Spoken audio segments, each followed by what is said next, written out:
Hello बच्चों, कैसे हो आप लोग। तो बच्चों आज आप पढ़ने वाले हो electron volt. What is electron volt. ठीक है, तो आज हम पढ़ेंगे इसको। तो सबसे पहले इलेक्ट्रॉन वोल्ट होता क्या है। ठीक है, इसको हम शो करते हैं ऐसे। इलेक्ट्रॉन वोल्ट इसके यूनिट्स होते हैं और ये बेसिकली होती है एनर्जी। इसके यूनिट होते हैं जूल। ठीक है, यानी अब electron volt is equal to होता है जूल के, और ये होती है एनर्जी। अब ये एनर्जी कितनी होती है, तो हम इसका ओवरव्यू लेते हैं और फिर हम इसका करेंगे प्रूफ। तो समझो यहाँ पर पॉजिटिव चार्ज वाली प्लेट है, यहाँ पर नेगेटिव चार्ज वाली प्लेट है। ओके, तो क्या होगा कि अगर आप यहाँ पर कोई टेस्ट चार्ज है, राइट, और यहाँ पर टेस्ट चार्ज जो है उसके ऊपर जो मैग्नीट्यूड है वो 1 इलेक्ट्रॉन के बराबर है। ठीक है, यानी समझो ये जो इलेक्ट्रॉन आपने रखा हुआ है, तो अब ये इलेक्ट्रॉन जो है वो नेगेटिव है ना, तो ये नेगेटिव प्लेट जो है वो इसको पुश करेगी और ये इस डायरेक्शन में जाएगा, इसी डायरेक्शन में जाएगा ना, जिसके नतीजे में क्या होगा कि इसकी पोटेंशियल एनर्जी में इजाफा हो जाएगा। अब इसके पोटेंशियल, अब समझो यहाँ पर इन दो प्लेट्स के दरमियान में जो आपने पोटेंशियल डिफरेंस रखा हुआ है वो 1 वोल्ट का रखा हुआ है। ठीक है, यानी जो यहाँ पर पोटेंशियल डिफरेंस है वो कितना है, 1 वोल्ट का। तो ये इलेक्ट्रॉन है, ये 1 वोल्ट का पोटेंशियल डिफरेंस है। तो जब आपका चार्ज जो है वो यहाँ से नेगेटिव से पॉजिटिव की तरफ जाएगा और 1 वोल्ट पोटेंशियल के अंदर, तो जो जितनी एनर्जी ये गेन करेगा तो क्या हो, वो एनर्जी 1 इलेक्ट्रॉन वोल्ट के बराबर होगी। ठीक है, दोबारा सुनो कि अगर ये इस प्लेट से निकल कर इस प्लेट की तरफ जाता है, यानी 1 वोल्ट का यहाँ से यहाँ पर जाएगा 1 इलेक्ट्रॉन, और इन दो प्लेट्स के दरमियान में 1 वोल्टेज का डिफरेंस है। तो जो इस इतनी जितनी ये एनर्जी इक्वायर करेगा उसको हम पोटेंशियल 1 इलेक्ट्रॉन वोल्ट कहते हैं। अब जब ये फील्ड की डायरेक्शन में गया, यानी खुद से गया, तो अब इसकी एनर्जी जो है वो क्या हुई है, इंक्रीज हुई है ना। और इसी का आप उल्टा ले लो। अब जब आपने इस इलेक्ट्रॉन को यहाँ पर रखा था, तो ये पॉजिटिव चार्ज इसको अट्रैक्ट करेगा। हम क्या करेंगे, एक्सटर्नल वर्क करेंगे और इसको इस पॉइंट तक लेके आएंगे। ठीक है, एक्सटर्नल वर्क करके इसको यहाँ तक लेके आए, तो जितनी एनर्जी इसने इक्वायर की, ठीक है, फील्ड के ऑपोजिट डायरेक्शन में जब हम ऑपोजिट वर्क किया, एक्सटर्नल वर्क किया, और जितनी एनर्जी इसने पोटेंशियल एनर्जी इक्वायर की वो 1 इलेक्ट्रॉन वोल्ट के बराबर होगी। यानी अगर ये खुद जाता है तो उसके पोटेंशियल डिफरेंस में पोटेंशियल एनर्जी जो होती है वो कम होती है। अगर एक्सटर्नल वर्क से हम उसको ऑपोजिट प्लेट की तरफ लेके आते हैं तो उसकी पोटेंशियल एनर्जी जो होती है वो इंक्रीज कर जाती है, और इसी को हम क्या कहते हैं, इसी को हम कहते हैं 1 इलेक्ट्रॉन वोल्ट। तो 1 इलेक्ट्रॉन वोल्ट की डेफिनेशन क्या होगी, एनर्जी इक्वायर और लॉस्ट बाय, यानी इक्वायर और लॉस्ट का मतलब है कि जब हम इस ये खुद ब खुद पॉजिटिव की तरफ जाएगा, पॉजिटिव प्लेट की तरफ जाएगा, तो इसकी एनर्जी लूज होगी। अगर हम इसको एक्सटर्नल वर्क से लेके आएंगे तो इसकी एनर्जी इक्वायर करेगा ये। ठीक है, by an electron when it traverses a potential difference of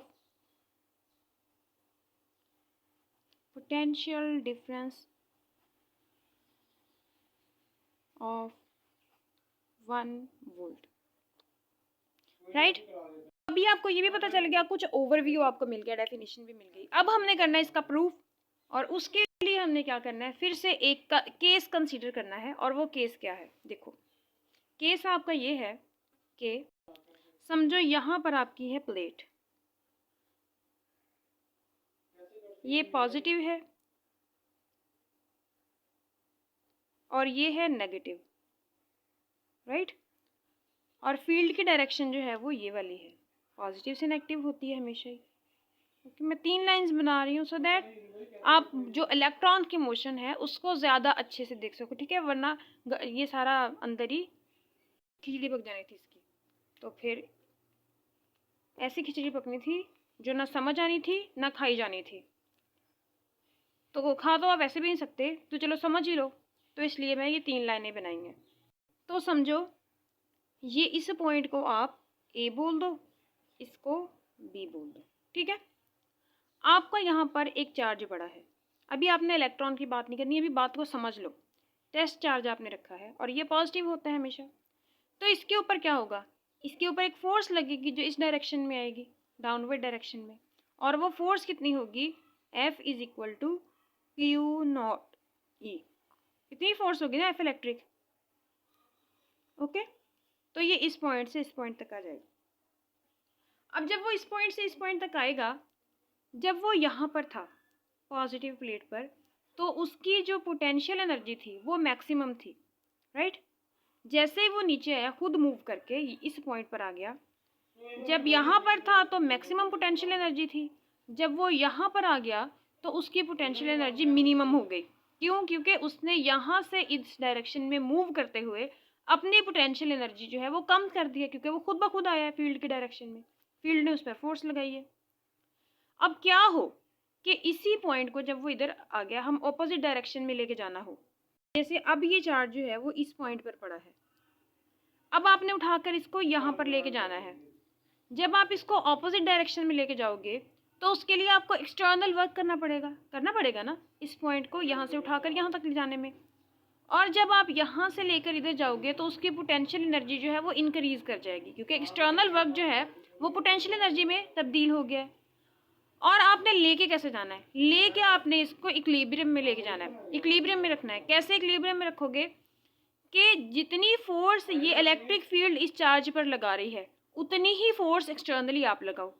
यानी अगर ये चार्ज पर इलेक्ट्रिक फील्ड जो है वो इतनी लग रही है तो आपने इसके ऑपोजिट डायरेक्शन में लगानी है, तो आपकी अप्लाइड जो होगी फोर्स वो कितनी होगी, -Q0E, क्योंकि उल्टी डायरेक्शन में जाना है आपने। तो इस तरह से इलेक्ट्रोस्टैटिक इक्विलिब्रियम। अब आप पूछोगे कि हमें क्या मुसीबत आई हुई है, हम क्यों इसको इलेक्ट्रोस्टैटिक इक्विलिब्रियम में रखें, हम जल्दी जल्दी उठा के ले जाते हैं। तो बेटा वो इसलिए कि आपने इलेक्ट्रोस्टैटिक इक्विलिब्रियम में इसलिए रखना है ताकि, यानी इलेक्ट्रोस्टैटिक इक्विलिब्रियम का मतलब क्या होता है कि इसकी वेलोसिटी चेंज ना हो, जितनी वेलोसिटी से इधर आया है उतनी ही वेलोसिटी से उधर जाए, यानी जितनी फोर्स इस पे लग रही है उतनी। अब कहोगे कि क्यों वेलोसिटी क्यों नहीं चेंज कर सकते हम। वेलोसिटी आपने इसलिए चेंज नहीं करनी कि अगर आप इसकी वेलोसिटी चेंज करोगे तो कुछ आपका एक्सटर्नल वर्क जो है वो काइनेटिक एनर्जी में लग जाएगा, यानी आपकी एक्सटर्नल काइनेटिक एनर्जी में लग जाएगा, तो वर्क जो करोगे वो काइनेटिक एनर्जी की टर्म में चला जाएगा। बल्कि हम यहाँ पे तो ये सोच रहे हैं कि जितना भी आपने वर्क किया वो पोटेंशियल एनर्जी तब्दील हुई है उसकी। तो इस तरह से जो आपका कॉन्सेप्ट है ना कि जितना भी आपने इसको उठा के ले गया वो सारी की सारी पोटेंशियल एनर्जी बन गई, तो वो कॉन्सेप्ट गलत हो जाता है कि आपकी काइनेटिक एनर्जी फिर इन्वॉल्व हो जाती है। तो इन सारी मसलों से बचने के लिए अपना कॉन्सेप्ट को वैलिड रखने के लिए हम क्या करते हैं, इसको इलेक्ट्रोस्टैटिक पोटेंशियल में रखते हैं ताकि कोई मसला ना आए, यानी जितना भी वर्क डन हुआ है वो इसकी पोटेंशियल एनर्जी के तौर पर ही जाहिर होगा। ओके, ये बात क्लियर हो गई। अब बता अगली बात ये है कि आपने नोटिस किया होगा कि जब वो यहाँ से यहाँ पे आया उसकी एनर्जी कम हुई, जब वो नेगेटिव से पॉजिटिव की तरफ गया उसकी एनर्जी ज़्यादा हुई। तो इसका मतलब है कि इसकी पोटेंशियल एनर्जी में चेंज तो आया ना। तो पोटेंशियल एनर्जी में चेंज कितना आया है उसको हम लिखते हैं del U, change in potential energy is equal to Q del V. Okay, Q del V का मतलब है कि चेंज इन पोटेंशियल एनर्जी, यानी यहाँ पे जितनी पोटेंशियल एनर्जी थी यहाँ पे जितनी पोटेंशियल एनर्जी थी, इन दोनों में फ़र्क कितना आया, क्यू। अब डेल वी का मतलब है, अब देखो पॉइंट को उठाकर आप कहाँ से कहाँ ले गए हो, आप लेके गए हो बी से ए की तरफ, तो फाइनल माइनस इनिशियल होता है ना, तो फाइनल वाला पॉइंट कौन सा है, V A minus V B. अब आपकी बुक पे यहाँ पे वी बी लिखा हुआ है, तब आप देखो इस पॉइंट को ले जाके छोड़ दिया तो इलेक्ट्रॉन जो होगा आपका चार्ज जो होगा वो दोबारा खुद से इधर आ जाएगा। अब वो क्या हुआ है, उसकी फाइनल ये है, इनिशियल ये है, तो वी बी यानी फाइनल माइनस इनिशियल, ठीक है, इसको छोड़ो। अब जो खुद से वो इधर आया उसकी पोटेंशियल एनर्जी हो गई कम। अब हुआ ये है कि जब आप इस पॉइंट से इस पॉइंट तक लेके गए आपने पोटेंशियल एनर्जी स्टोर करवाई, जब वो खुद ब खुद इधर आया तो इसकी सारी की सारी पोटेंशियल एनर्जी काइनेटिक एनर्जी में तब्दील हो गई। सही है, यानी सारी की सारी पोटेंशियल एनर्जी चेंज हो गई काइनेटिक एनर्जी में। ठीक है, ऐसे हो गया ना। अच्छा, अब ये सारी का पोटेंशियल एनर्जी जो है वो इसकी काइनेटिक एनर्जी में तब्दील हो गई है, ठीक है। अब पोटेंशियल एनर्जी का तो आपके पास ये फार्मूला है ना, देखो इसको आप लिख सकते हो क्या भला, इसको आप लिख सकते हो del U equal to Q del V, ये लिख सकते हो ना, ऐसा ही है।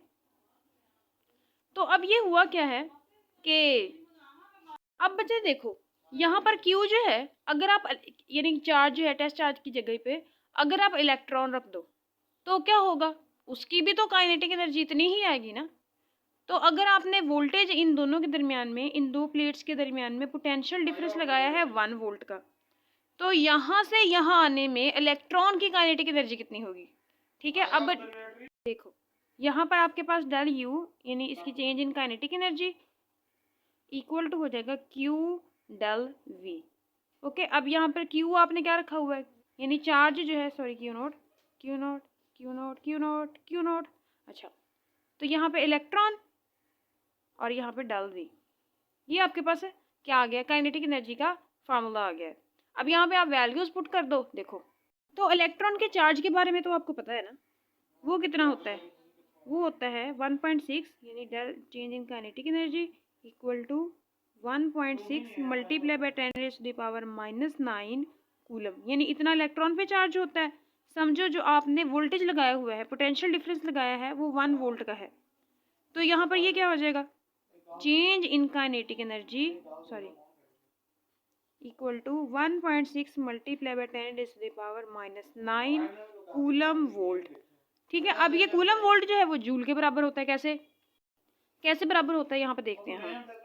अभी भी आपने पढ़ा था पोटेंशियल एनर्जी बराबर होती है किसके, भला पोटेंशियल एनर्जी बराबर होती है क्यू डेल वी के, ठीक है। अब पोटेंशियल एनर्जी का जूल होता है, क्यू का क्या होता है कूलम, और वोल्ट पोटेंशियल डिफरेंस का वोल्ट, तो इससे आपको पता चल गया कि कूलम वोल्ट बराबर होता है जूल के। तो यहाँ पर आप इसकी जगह भी क्या लगा सकते हैं, जूल लगा सकते हो ना।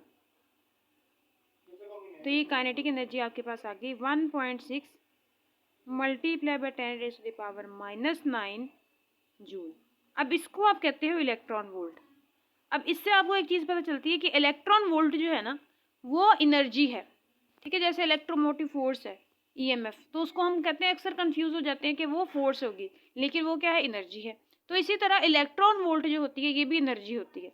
अब ये एनर्जी होती कितनी है, काइनेटिक एनर्जी कितनी होती है, देखो आपने पीछे डेफिनेशन पढ़ी ना कि अगर एक पॉइंट से दूसरे पॉइंट तक इलेक्ट्रॉन जाता है, ठीक है, तो या तो उसकी एनर्जी में इजाफा होगा या कमी होगी।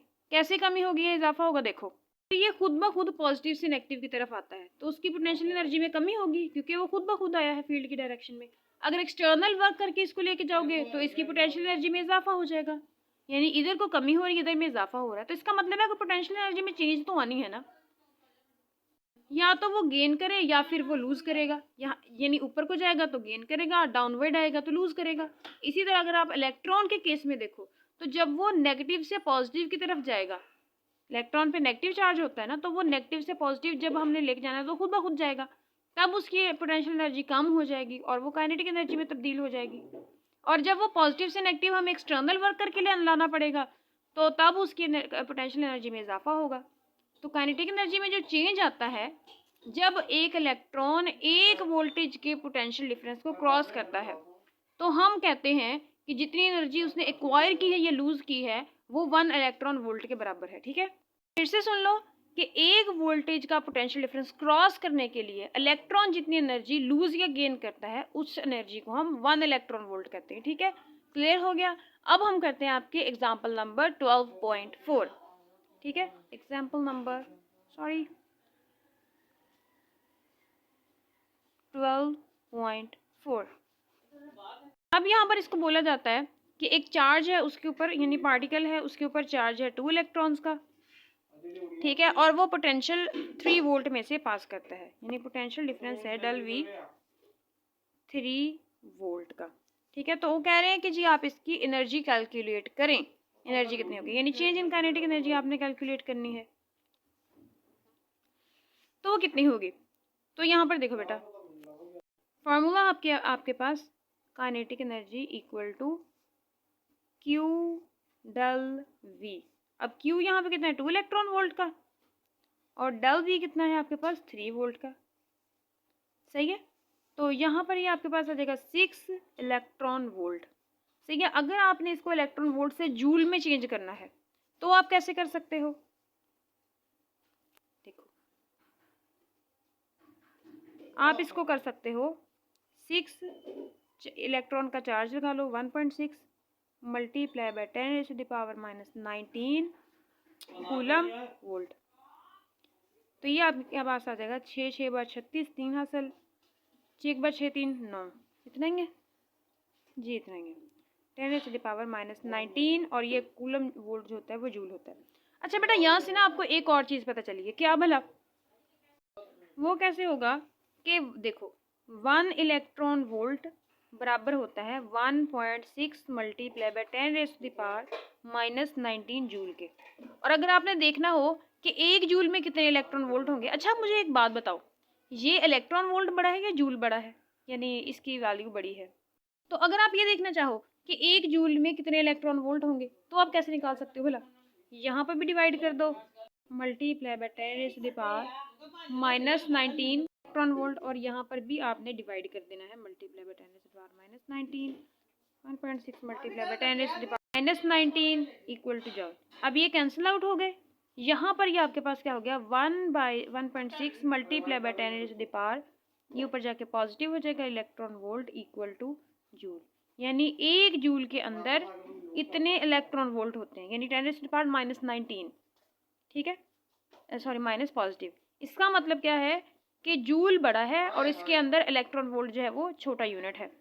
एक जूल के अंदर ऑलमोस्ट 10⁻19 इलेक्ट्रॉन वोल्ट्स होते हैं। जो आपने पीछे पढ़ा है ना, इसी से रिलेटेड हम कुछ क्वेश्चंस करते हैं। देखो इमेजिन करो कि आपको चेंज इन काइनेटिक एनर्जी दी हुई है 3.2 मल्टीप्लाई बाय 10⁻⁻19 जूल, और आपसे कहा जाता है कि इसको ना इलेक्ट्रॉन वोल्ट में चेंज करो, convert it into electron volt, electron volt, right.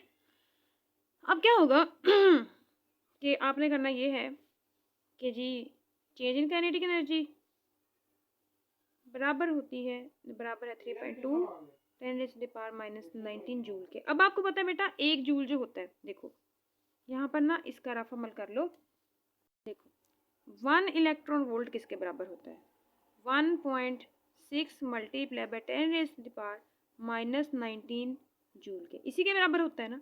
तो अब आपने जूल की वैल्यू निकालेंगे तो ये इधर आके क्या हो जाएगा divide 1/1.6 multiply by 10⁻⁻19 electron volt is equal to 1 joule. अब जूल की जगह पे यहाँ पे इसकी वैल्यू लगा लो तो आपके पास क्या आ जाएगा change in kinetic energy equal to ये 3.2 मल्टीप्लाई बाय 10⁻⁻19 ओवर, अच्छा मल्टीप्लाई, ये जूल की जगह पे क्या आ जाएगा ये वैल्यू 1.6 मल्टीप्लाई बाय 10⁻⁻19 और इलेक्ट्रॉन वोल्ट। अब -19 से ये गया, इसके नीचे आपने इशारे ख़त्म करने के लिए 10 लगाया, इसकी भी 10 लगाया, तो ये आपके पास हो गया, देखो ये 10 से गया, 16 एक बार 16 16 दो बार 32, तो 2 इलेक्ट्रॉन वोल्ट। सही है। तो इस तरह से आप जो जूल है उसको इलेक्ट्रॉन वोल्ट में चेंज कर सकते हो, ठीक है। अब अगर आपको इलेक्ट्रॉन वोल्ट में दिया हुआ हो और आपने उसको जूल में तब्दील करना हो, चलो मैं आपको क्वेश्चन देती हूँ, आप उसको सॉल्व करना, ठीक है। What is charge on proton in joules, ठीक है। जूल्स में अब इलेक्ट्रॉन वोल्ट का तो आपको पता है, ठीक है, इलेक्ट्रॉन के ऊपर होता है, सॉरी ये चार्ज ऑन प्रोटॉन नहीं है, change in kinetic energy of proton, change in kinetic energy of proton in joules when it moves in potential difference of 1 volt, ठीक है। अब सही है, क्वेश्चन ही गलत दिया था मैंने, ठीक है। तो आपने क्या करना है कि जब वो 1 वोल्ट के पोटेंशियल डिफरेंस निकलता है तो उसकी काइनेटिक एनर्जी फाइंड करनी है आपने। तो आप कहोगे आप ही मैम, आप ही, तो खैर आप ही कह लो, मैम करो, कुछ भी कह लो, तो आपने तो हमें इसका चार्ज ही नहीं बताया प्रोटॉन पे। तो बच्चों ये बताओ, आपको इलेक्ट्रॉन का तो चार्ज पता है ना, पता है कि नहीं, कितना होता है? इलेक्ट्रॉन का चार्ज उतना ही होता है जितना प्रोटॉन का होता है, सिर्फ ये नेगेटिव होता है, ये पॉजिटिव होता है। आपने क्या निकालना है? Change in kinetic energy. Change in kinetic energy क्या होता है? स्केलर है ना, तो आपको चार्ज के जो साइंस हैं वो लगाने की ज़रूरत नहीं है। और इनका चार्ज कितना होता है? 1.6 मल्टीप्लाई बाई 10⁻⁻19 क्या कूलम। सही है। अब चेंज इन काइनेटिक एनर्जी आपने फाइंड करनी है जूल्स के अंदर। तो चेंज इन काइनेटिक एनर्जी क्या होगी? यानी चार्ज ऑफ प्रोटॉन, तो यहाँ पे प्रोटॉन लगा लो ना आप, ऐਵੇਂ या ऐसे लगा लो, मर्जी का आपकी, जो मर्जी लगा लो। चार्ज ऑन प्रोटॉन और साथ में डाल दी। तो चार्ज ऑन प्रोटॉन कितना है? 1.6 मल्टीप्लाई बाई 10⁻⁻19 कूलम। और ये आपके पास पोटेंशियल डिफरेंस है 1 वोल्ट का। तो यहाँ पे तो ये जूल में हो गया आपके पास kinetic energy equal to 1.6 multiply by 10⁻⁻19 coulomb और वोल्ट। ठीक है, ये आपके पास जूल के बराबर हो गया। अब अगर आप इसको इलेक्ट्रॉन वोल्ट में चेंज करना चाहो तो क्या होगा? ठीक है, यहाँ पर मैं लिख भी देती हूँ 1.6 मल्टीप्लाई बाई 10⁻⁻19 जूल। अब अगर आप इसको इलेक्ट्रॉन वोल्ट में तब्दील करना चाहो उसको भी देख लेते हैं। देखो 1 इलेक्ट्रॉन वोल्ट किसके बराबर होता है? 1.6 मल्टीप्लाई बाई 10⁻⁻19 जूल। वैल्यू याद है ना आपको? तो अगर नहीं भी याद तो ये बार बार के न्यूमेरिकल्स में कर लोगे आप। तो अब ये होगा कि 1 इलेक्ट्रॉन वोल्ट, आपको यहाँ पे 1 जूल चाहिए, तो यहाँ पे डिवाइड हो जाएगा ये आके 1.6 मल्टीप्लाई बाई 10⁻⁻19 और ये 1 जूल। सही है। तो यहाँ पे जूल की जगह पे ये वैल्यू लग जाएगी। तो चेंज इन काइनेटिक एनर्जी हो गई क्या भला? ये 1.6 मल्टीप्लाई बाई 10⁻⁻19 वैसे के वैसे, और जूल की जगह पे क्या आ गया? 1 electron volt over 1.6 multiply by 10⁻⁻19। ये इससे कैंसिल आउट हो गया। तो चेंज इन काइनेटिक एनर्जी कितनी आई? 1 इलेक्ट्रॉन वोल्ट। सही है, क्लियर। अब इसी से रिलेटेड एक और क्वेश्चन कर लो। ठीक है, हमेशा की तेरे डबल शबल वाला। समझो कि पहले आपके पास जो चार्ज है जी Q। ठीक है, पोटेंशियल डिफरेंस है यानी वोल्टेज लगा लो, वो है आपके पास 1 वोल्ट, या 1 वोल्ट क्या, वोल्ट ही लगा लो। और जो काइनेटिक एनर्जी है वो है आपके पास क्या भला? समझो काइनेटिक एनर्जी ही है, यानी काइनेटिक एनर्जी 1।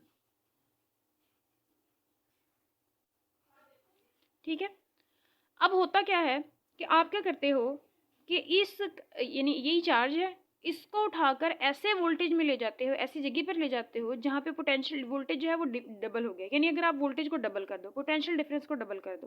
कैसे? देखो यहाँ पर ये आपने लगाया था potential difference, positive plate negative plate. ठीक है, तो इनके दरमियान में जो पोटेंशियल डिफरेंस था वो V का था। अब आपने क्या किया कि इस V की जगह पे आपने यानी वोल्टेज जो है वो डबल कर दिया, यानी अब आपने इसको 2V कर दिया है। चार्ज वही है, चार्ज पे कोई असर नहीं किया, बस पोटेंशियल डिफरेंस को डबल कर दिया है पहले के मुकाबले में। तो अब आपने बताना है कि काइनेटिक एनर्जी में क्या तब्दीली आई। यानी अब आपका जो V2 है, वोल्टेज 2 जो है वो हो गया V प्राइम, और वो कितना है? 2V के बराबर, डबल जो कर दिया। तो आपने काइनेटिक एनर्जी देखनी है कि वो कितनी हुई है। तो बेटा यहाँ से ना आप देख के भी बता सकते हो। क्यों? क्योंकि आपको पता है कि काइनेटिक एनर्जी कितनी होती है, चेंज इन काइनेटिक एनर्जी क्या? Q del V। तो यहाँ पर स्केयर का ये कोई रिलेशन तो है नहीं, जितनी काइनेटिक एनर्जी इंक्रीज करोगे वोल्टेज उतना ही इंक्रीज कर जाएगा, जितना वोल्टेज डिक्रीज करोगे काइनेटिक एनर्जी उतनी डिक्रीज कर जाएगी। लेकिन हम इसको सॉल्व करते हैं। सॉल्व अब आपने कैसे करना है इसको? देखो पहले आपके पास चेंज इन काइनेटिक एनर्जी थी Q V, डेल V लिख लो या जो भी लिख लो। अब आपने क्या किया है, यहाँ से Q इधर आ जाएगा इज इक्वल टू V, ये आपके पास वैल्यू बन गई यानी V की। अब आपने क्या किया कि डबल कर दी है यानी वोल्टेज, तो काइनेटिक एनर्जी आपने फाइंड करनी है। तो इस इक्वेशन को बेशक रहने दो, यहीं पे वैल्यूज लगा लो। Del kinetic energy prime equal to Q2V, यानी अब आपने डबल जो कर दी है तो ये 2 बाहर आ जाएगा। तो काइनेटिक एनर्जी प्राइम सेकंड वाली 2 इंटू QV। तो इसका मतलब है यहाँ पे ये देखो, ये पहली काइनेटिक एनर्जी के बराबर है ना, तो यहाँ से आपको पता चलता है कि वो पहली के मुकाबले में, पहली काइनेटिक एनर्जी के मुकाबले में 2 गुना हो गई है। सॉरी, प्राइम नहीं आना। इसका मतलब है कि जब आपने वोल्टेज को डबल करना है तो आपकी जो काइनेटिक एनर्जी है वो भी डबल हो जाएगी। अगर आप इसको वोल्टेज को 4 गुना करते हो तो काइनेटिक एनर्जी भी 4 गुना हो जाएगी। अगर आप इसको समझो 5 गुना करते तो वो काइनेटिक एनर्जी भी 5 गुना बढ़ जाएगी। सही है, क्लियर हो गया। अब बेटा इससे अगला जो टॉपिक है ना आपका वो है इलेक्ट्रिक एंड ग्रेविटेशनल फोर्सेस का कंपैरिजन। तो ये आप डिटेल में कर चुके हो कूलम लॉ में, ठीक है, उसमें मैंने डिटेल से सारा कुछ बताया हुआ है।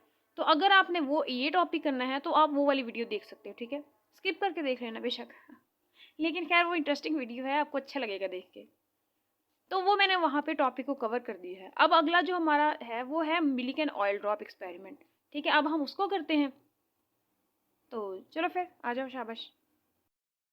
तो बच्चों ये जो अगला टॉपिक आपने करना है वो है charge on electron by milk and oil drop method. बड़ा इस आसान सा कॉन्सेप्ट है इसका, बड़ी मज़े की स्टोरी है ये, ठीक है। तो कोई भी एक्सपेरिमेंट हो उसको स्टोरी समझ के सुना करो, अच्छे से याद रहती है। सबसे पहले हम क्या करेंगे, इसका डायग्राम बनाना सीखेंगे, क्योंकि जब आप साथ साथ बनाता हुआ देखते हो ना फिर आपको पता चलता है क्या कौन कौन सी चीज़ कहाँ कहाँ पे लगी हुई है, क्यों लगी हुई है। सबसे पहले तो ये होता है कि यहाँ पर लगी होती हैं 2 मेटल प्लेट्स, ठीक है, इसमें ऊपर वाली में होता है सुराख, नीचे वाली में वैसे ही होती है, ठीक है। अब ऊपर वाली जो होती है वो पॉजिटिव होती है, नीचे वाली जो होती है वो नेगेटिव होती है, सही है। इसको आपने यहाँ से बाहर बैटरी से जुड़ा होता है, यानी कोई भी पोटेंशियल सोर्स, ठीक है। ये हो गया, ये इसका पॉजिटिव टर्मिनल, ये इसका नेगेटिव टर्मिनल। अब इन प्लेट्स को ना उन्होंने बंद किया होता है एक मेटल केस में, और विंडो रखी होती हैं 2। ये समझो इसका मेटल केस है,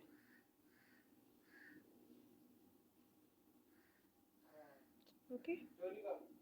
ये होती है यहाँ पर इसकी एक विंडो, और इसके बराबर यहाँ पर, अभी इसके बराबर की होती है वो भी हम देखते हैं। इस मेटल केस को उन्होंने ना इसलिए रखा होता है बेसिकली कि ये जो अंदर वाला सारा एक्सपेरिमेंट है ना, इस पर बाहर के जो मीडियम है उसकी वजह से ये डिस्टर्ब ना हो। बाहर का मीडियम मसलन कैसे कि हवा चल रही है, तो यहाँ से आपने ऑयल ड्रॉप्स को स्प्रे करना होता है जो बहुत छोटे होते हैं, तो हवा की वजह से वो इधर उधर हो सकते हैं, उनके बिहेवियर में फ़र्क आ सकता है। तो इस वजह से आप इसको मेटल केस के अंदर रखते हो, ठीक है। ड्राइंग मेरी अच्छी नहीं है, बस आपने समझ लेना है, सही है। ये नहीं है ना कि मैम की ड्राइंग नहीं अच्छी, कहा तो थप्पड़ भी लगाऊंगी। अच्छा, तो अब आगे आ जाता है ये नोज़ल, यानी इसको आप कहते हो एटमाइज़र। ये बिल्कुल वैसे ही होता है जैसे आपके घरों में ना वो होते हैं कपड़े इस्त्री करने वाले, देखिए शॉवर, चलो नहीं देखे तो परफ्यूम तो लगाते ही हो ना आप। तो इसमें होता है ऑयल डाला हुआ, और जब हम स्प्रे करते हैं ना तो ऑयल के जो ड्रॉप्स होते हैं वो बाहर निकलते हैं बिल्कुल in the form of mist. बाकी छोड़ो, राइटिंग मेरी अच्छी है ये आज। ये होता है एटमाइज़र, ठीक है। ये होती है आपकी विंडो 2, ये होती है विंडो 1।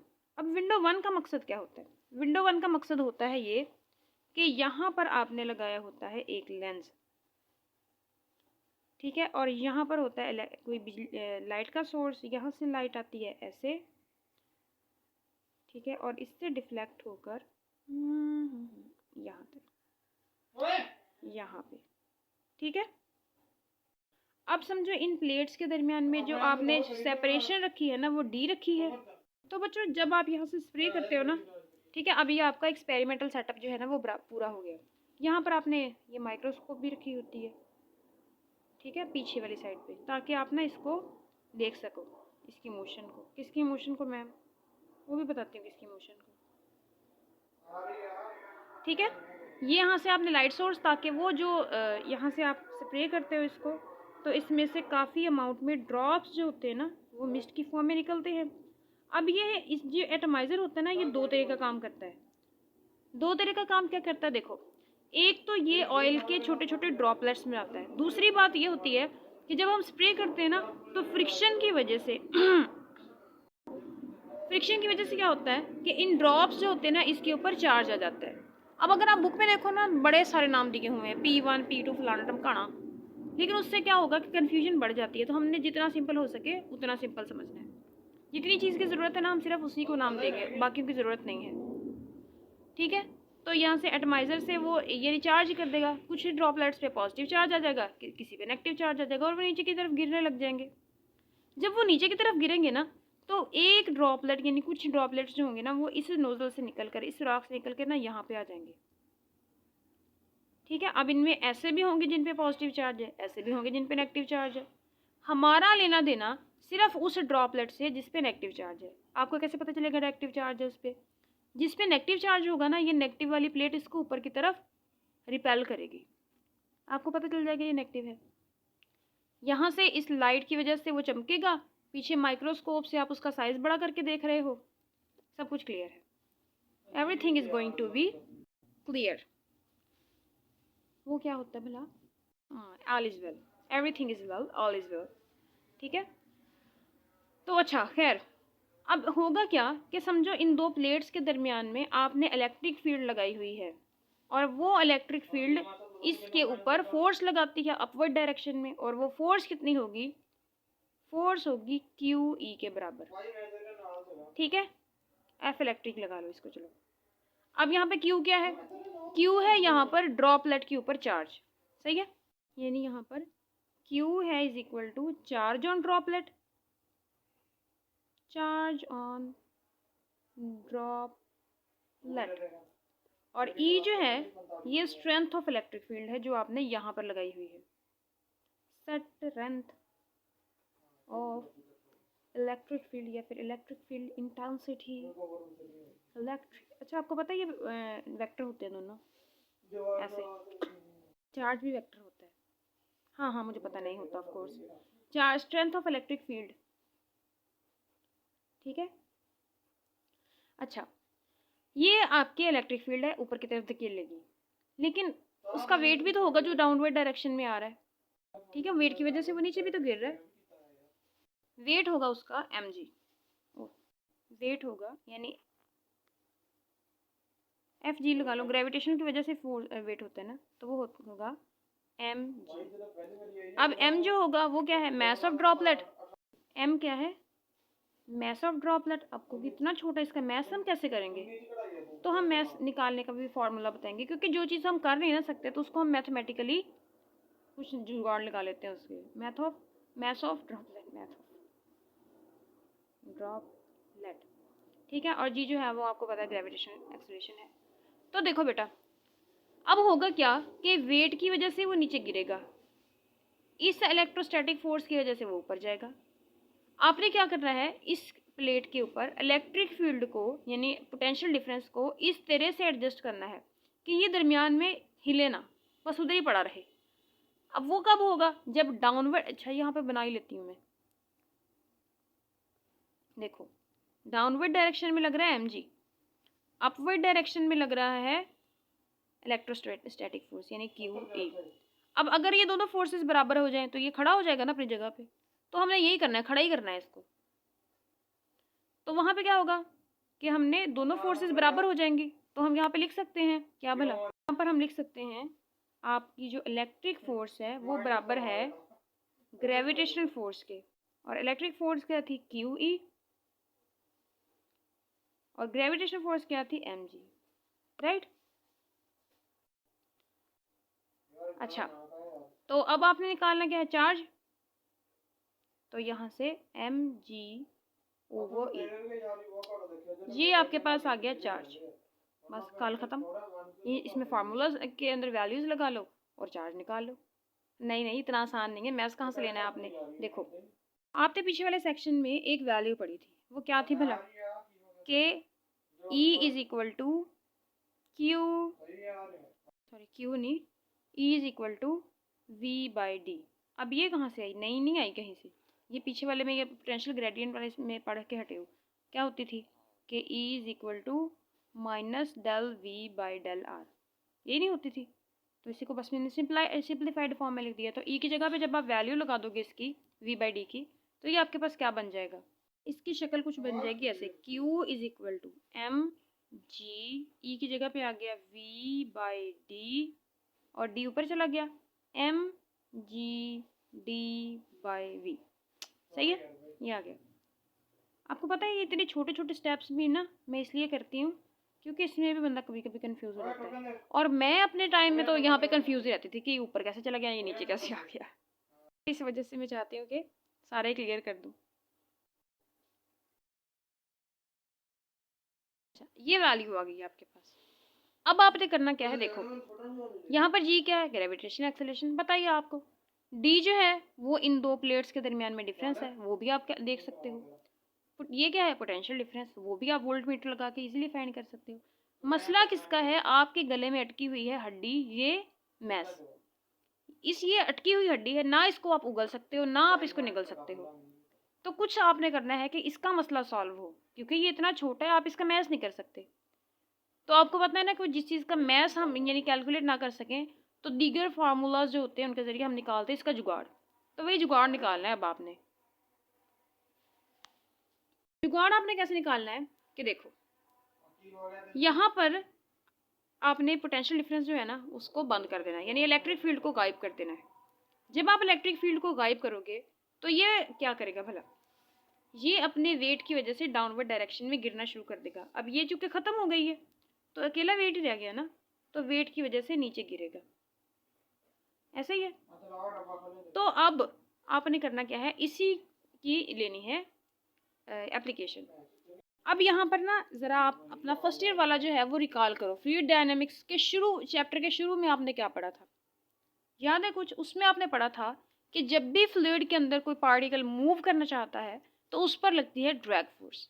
ठीक है, ड्रैग फोर्स क्या होती थी, the opposing force on the motion of particle which is moving in fluid. ठीक है, अल्लाह नजर न लगाए, इंग्लिश अच्छी है मेरी मजाक था। अच्छा, तो अब चलो खैर डेफिनेशन लिखने को मैं रहने देती हूँ। आपको याद ही होगा कि जब भी किसी फ्लूइड में से कोई पार्टिकल मूव करता है तो उस पर अपोजिंग फोर्स लगती है, और वो फोर्स डायरेक्टली प्रोपोर्शनल होती है किसके भला, वेलोसिटी के। यानी ड्रैग फोर्स जो होती है वो डायरेक्टली प्रोपोर्शनल होती है वेलोसिटी के। ठीक है, अब इसको याद रखना। अब हम एक नई चीज़ करते हैं। देखो, अगर कोई बॉडी ऊपर से नीचे आ रही होती है तो डाउनवर्ड डायरेक्शन में उस पर ग्रेविटेशनल एक्सेलरेशन लगती है। तो आपको ये भी याद होगा कि जैसे जैसे वो नीचे आती है उसकी वेलोसिटी जो है वो बढ़ती जाती है ना। तो जैसे जैसे इसकी वेलोसिटी बढ़ेगी इसके ऊपर ड्रैग फोर्स भी लग रही है। क्यों? क्योंकि ये वैक्यूम नहीं है जिसके अंदर आप अपना एक्सपेरिमेंट कर रहे हो, हवा उसके अंदर है। अब वेट की वजह से वो नीचे गिर रहा है, ड्रैग फोर्स उस पर अपवर्ड डायरेक्शन में लग रही है, लेकिन साथ साथ क्या हो रहा है, इसकी वेलोसिटी बढ़ती जा रही है, जिसकी वजह से इस पर ड्रैग फोर्स भी बढ़ती जा रही है अपवर्ड डायरेक्शन में। एक टाइम ऐसा आता है, क्या होता है भला, जब इसकी ड्रैग फोर्स बढ़ के इसके वेट के बराबर आ जाती है, WEIGHT, वेट, जिसे मैं लूज करने की कोशिश कर रही हूँ। अच्छा, सारे लूज करने की कोशिश कर रहे हैं। खैर, तो यहाँ पर ड्रैग फोर्स का फार्मूला क्या होता है, 6 पाई ईटा आर वी। वेलोसिटी यहाँ पर जब ये बराबर हो जाती है तो यूनिफॉर्म वेलोसिटी के साथ बॉडी नीचे आता है, और उसी वेलोसिटी को हम कहते हैं टर्मिनल वेलोसिटी। और ये हो गया mg, आ गया। अब जी को उठा के इधर ले आओ, तो ये आपके पास हो गया 6 pi eta R V T over G equal to M. अब देखो बेटा, 6 पाई भी कांस्टेंट, इटा जो है वो कोएफिशिएंट ऑफ विस्कोसिटी है, ये भी कांस्टेंट। टर्मिनल वेलोसिटी को आप इजीली फाइंड कर सकते हो। कैसे? क्योंकि टर्मिनल वेलोसिटी को आपको पता है velocity is equal to D by T होता है। तो बस प्लेट्स के दरमियान में सेपरेशन तो आपको पता ही है, टाइम नोट करो स्टॉप वॉच से और आपको वी टी भी मिल जाएगी। सॉरी, ये जी है, टी नहीं है, ये भी कांस्टेंट। मसला अब आपके गले में अटक गया है रेडियस का। अब रेडियस फाइंड करना पड़ेगा। रेडियस आप कैसे फाइंड करोगे, इसको भी निकालते हैं ज़रा। देखो, जो किसी चीज़ की डेंसिटी होती है वो किसके बराबर होती है, डेंसिटी बराबर होती है mess per unit volume. Density हो गई रॉ, वॉल्यूम इधर आ गया, ये हो गया मैस। ठीक है, अब आपने क्या करना है कि वॉल्यूम अब सफेरिकल है, आप समझो ड्रॉपलेट, तो ये वॉल्यूम सफेयर का वॉल्यूम कितना होता है 4/3 pi R cube equal to M, right. अब यहाँ से उठाकर इसको यहाँ पे लगा दो, तो ये आपके पास क्या आ जाएगा 6 pi eta R V T over G equal to, और यहाँ पर रॉ 4/3 इधर लगा दो, कांस्टेंट है ना तो इनकी पहली जगह होती है। नहीं जगह नहीं पहली होती, ये मर्जी होती है आपकी, लेकिन बस मैंने वैसे इसलिए पहले लगा दिया कि पहले लगे हुए ये अच्छे लगते हैं, साइज बड़ा है ना। तो अच्छा, पाई से पाई गया, आर से ये गया, और क्या कटता है 2 3 बार, 2 2 बार। यहाँ पर आपके पास आर स्क्वायर बच गया, इधर ले आओ इसको, ये 3 3 बार हो गया 9, ये इट्टा वी टी, ये 2 इधर आके डिवाइड हो गया, जी रॉ भी इधर आ गया इक्वल टू आर स्क्वायर। यहाँ से निकालो रेडियस, ठीक है, रेडियस की वैल्यू लगा दो यहाँ पर, मैस निकाल लो, और मैस की वैल्यू लगा दो पिछले वाली इक्वेशन में। यानी मैं इसको ना बराबर लिखती हूँ, देखो देखो देखो ज़रा मज़ा आने वाला है। देखो शुरू करना है आपने यहाँ से, क्योंकि यहाँ पे सारे क्या हैं constant. 9 इट्टा we T 2 ji raw, यहाँ से निकालो आप रेडियस, निकल गया। इस रेडियस को उठाकर आपने लगा देना है इस इक्वेशन के अंदर, 6 pi eta R V T over जी। यहाँ से आपको क्या मिलेगा मैस, मिल गया मैस। इस मैस को उठाओ, उठाकर इस इक्वेशन में लगा दो, यहाँ पर आपके पास क्या आ जाएगा Q is equal to M D G, चलो लगा दो ओवर वी। यहाँ से आपको मिल जाएगा चार्ज, यहाँ से रेडियस निकाल लो, रेडियस लगा के मैस निकालो, मैस लगा के चार्ज निकालो। इतना सारा फड्डा वड्डा करके इन साइंसदान भाई को ये पता चला कि जितने भी उसने ड्रॉपलेट के ऊपर चार्ज निकाला था, वो चार्ज तो था ना एक स्पेसिफिक वैल्यू का मल्टीपल था। मल्टीपल कैसे था भला, देखो देखो देखो देखो, इसकी भी आपको एग्जांपल देती हूँ, ठीक है। समझो मैं ना आपको ये लिख के देती हूँ गिनती, 2 4 6 8 10 12। बताओ ये किसके मल्टीपल है, आपको कि 2 के हैं, ये तो देख के पता चल रहा है 2 के मल्टीपल है। अच्छा देखो 8 16 24 32, ये किसके हैं, आपको कि 8 के मल्टीपल्स हैं। इसी तरह उसने देखा कि एक स्पेसिफिक वैल्यू थी जिसके मल्टीपल्स आ रहे थे, और वो वैल्यू क्या थी, वो वैल्यू थी Q इज इक्वल टू, जो मिनिमम वैल्यू थी 1.6 मल्टीप्लाई 10⁻⁻19 कूलम, इतनी वैल्यू आ रही थी। उसने सोचा कि अच्छा ये वैल्यू सबसे कम है ना, तो इसका मतलब ये है कि जो इलेक्ट्रॉन है उसके पास जो चार्ज है वो भी इतना ही है, सिंपली कि इलेक्ट्रॉन के ऊपर जो चार्ज है वो इतना ही है। और उसने फिर आपको इलेक्ट्रॉन के चार्ज के बारे में बता दिया, ठीक है। ये थी आपकी, यानी इस सारे पंगे के बाद इतनी वैल्यू निकली, और यही चार्ज ऑफ इलेक्ट्रॉन कहलाया। और मिनिमम वैल्यू होती है ये जब किसी एक बॉडी से दूसरी बॉडी तक ट्रांसफ़र करवाई जा सकती है। वो इंट्रोडक्शन ऑफ चार्जेस जो था उसमें हमने पढ़ा था कंजर्वेशन ऑफ चार्ज, याद है कुछ, अगर आपने वो लेक्चर लिया है तो उसमें हमने पढ़ा था कि हम एक इलेक्ट्रॉन के मुताबिक बराबर जो चार्ज होता है उसी को एक जगह से दूसरी जगह, एक बॉडी से दूसरी बॉडी तक ट्रांसफ़र करवा सकते हो अगर आपने उसको चार्ज करना है।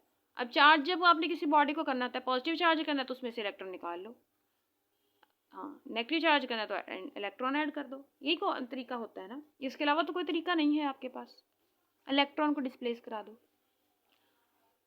तो अब आप कहोगे कि पॉजिटिव चार्ज कराना है तो क्यों ना हम प्रोटॉन को डिस्प्लेस करा दें, यानी अगर ये चीज़ पड़ी है उसमें प्रोटॉन डाल दो, तो प्रोटॉन का मैस इतना ज़्यादा होता है ना कि वो उसको ट्रांसफ़र करना बहुत मुश्किल होता है। इलेक्ट्रॉन का मैस चूँकि 1800 गुना तकरीबन कम होता है प्रोटॉन से, तो वो ईजीली ट्रांसफ़र हो जाता है, तो इस वजह से हम इलेक्ट्रॉन को कंसीडर करते हैं। इस तरह आपकी अब हम करते हैं एग्जाम्पल नंबर कितनी 12.5। एग्जाम्पल ज़रूरी है। कह रहे हैं जी ऑयल ड्रॉप का मैस है जी आपके पास 4.9 मल्टीप्लाई बाई 10⁻⁻15 kg। कह रहे इसको बैलेंस आपने किया है और स्टेशनरी रखा हुआ है इलेक्ट्रिक फील्ड दो पैरेलल प्लेट्स के दरमियान में। वही बात ना कि आपने ये दो पैरेलल प्लेट्स लगाई हैं, इन दोनों के दरमियान में ये स्टेशनरी पड़ा है। तो जी कहते हैं जी अगर पोटेंशियल डिफरेंस आपने दो प्लेट्स के दरमियान में जो लगाया है वो है आपके पास 750 वोल्ट और स्पेसिंग जो है यानी वही वाला डी, यानी इन दो प्लेट्स के दरमियान में जो जगह है वो है कितनी 5.0 मिलीमीटर। कह रहे अब जी आपने कंसीडर करना है 9.8 मीटर पर सेकेंड स्क्वायर। वैल्यूज लगा लो, आपको पता है अभी तो आपने कैलकुलेट किया है। Q is equal to mg by V. Tick लग गया। मैथ से आपके पास कितना 4.9 ओए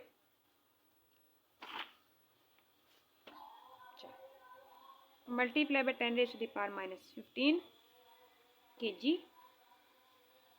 डी है आपके पास मिलीमीटर में, तो इसके लिए भी आपको 10⁻⁻3 लगाना पड़ेगा मिली के लिए। मीटर मिली 9.8 ओवर वी है आपके पास 750 वोल्ट।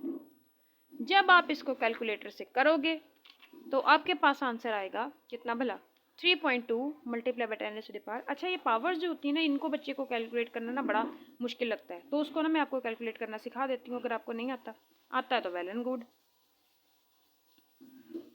9.8 बाई 750 ठीक है। अक्सर कैलकुलेटर से ना डायरेक्ट पावर्स जो होती है ना वो होती भी नहीं है, तो पावर सबको अलग कर लो।